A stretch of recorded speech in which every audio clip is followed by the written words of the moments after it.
Assalamualaikum warahmatullahi wabarakatuh. Alhamdulillahirabbil alamin wa bihi nasta'in ala umuri dunya waddin.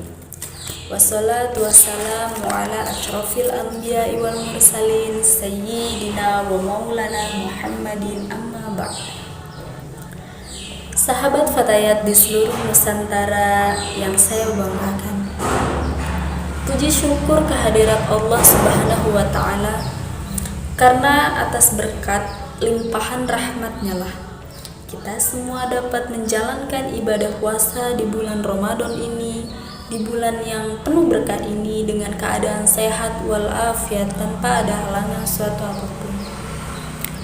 Tak lupa sholawat dan salam selalu kita kirimkan kepada junjungan kita Nabi Agung Muhammad Sallallahu Alaihi Wasallam, karena beliaulah yang telah membawa kita dari alam jahiliyah, alam kebodohan, menuju alam yang penuh dengan ilmu pengetahuan, alam yang penuh dengan nikmat seperti yang kita rasakan saat ini.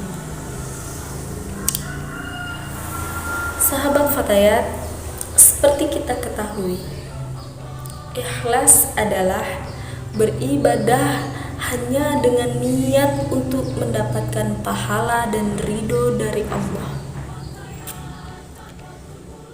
Jika kita beribadah, walaupun ibadahnya besar, tapi dengan niat untuk mendapatkan ridho selain Allah, contohnya untuk mendapatkan pujian dari orang lain ataupun untuk mendapatkan simpati dari orang lain, maka sungguh ibadah kita menjadi sangat sia-sia atau riya.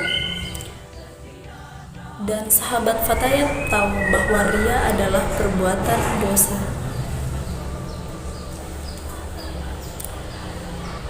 Ada 3 cara yang bisa mungkin sahabat Fatayat lakukan untuk menggapai keikhlasan. Yang pertama adalah berdoa kepada Allah. Berdoa adalah senjata orang muslim. Maka kita sebagai orang muslim, kita harus menggunakan senjata ini dengan maksimal. Karena pada hakikatnya kita bisa ikhlas ataupun tidak dalam beribadah itu hanya karena karunia dari Allah. Jadi kita bisa ikhlas dalam beribadah itu juga karena karunia dari Allah. Yang kedua adalah jauhi ketenaran dan tidak mengharapkan pujian. Saya rasa disinilah sifat manusia yang paling berat untuk dihilangkan, yaitu mengharapkan pujian. Sahabat Fatayat, apabila kita beribadah hanya untuk mendapatkan pujian dari orang lain, maka ibadah kita belum dikatakan ikhlas. Contoh, kita beribadah naik haji, tapi kita naik haji hanya karena untuk dipanggil Pak Haji ataupun Bu Haji, maka ibadah yang sebesar itu pun akan menjadi sangat sia-sia. Baiklah sahabat Fatayat, yang ketiga adalah menyembunyikan amal. Maksudnya di sini menyembunyikan amal, kita bisa beribadah dengan tidak melihatkannya ke orang lain. Mungkin kalau untuk ibadah wajib sangat tidak mungkin kita melakukannya. Contoh sholat 5 waktu yang dilakukan berjamaah tidak mungkin kita sembunyikan dari orang lain. Maka kita bisa menyembunyikan amal sunnah kita kepada orang lain. Misalnya kita bersedekah ataupun sholat-sholat sunnah yang bisa dilakukan di rumah, itu kita lakukan dengan tidak memberitahukan orang lain. Maka di situ kita sudah menyembunyikan amal kita.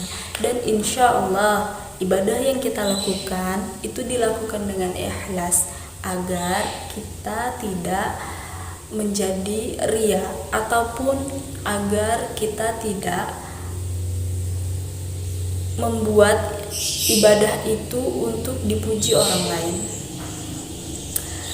kita bisa melihat kisah dari Ali bin Husain. Beliau adalah cucu dari Ali radhiyallahu anhu. Jadi Ali bin Husain ini setiap malam melakukan sedekah dengan meletakkan satu karung gandum di depan rumah warga yang tidak mampu. Beliau lakukan itu saat malam hari, jadi tidak ada satupun orang yang melihatnya, dan beliau melakukan itu sampai beliau wafat. Pada akhirnya setelah beliau wafat, tidak ada lagi warga yang menemukan karung gandum setiap paginya. Selain itu, orang yang memandikan jenazah beliau melihat ada bekas luka hitam di punggung Ali bin Husain. Jadi warga sekitar berpikir bahwa Ali bin Husain lah yang setiap malam memikul karung gandum dan diletakkan di depan rumah warga sampai punggungnya menjadi hitam. Itulah sedikit kisah yang bisa kita contoh dari Ali bin Husain. Sahabat Fatayat, mungkin itu yang dapat saya sampaikan. Segala kekurangan itu datangnya dari saya, dan segala kelebihan itu hanya dari Allah lah. Mungkin yang baik bisa sahabat Fatayat ikuti, dan yang buruk tolong sama-sama kita buang.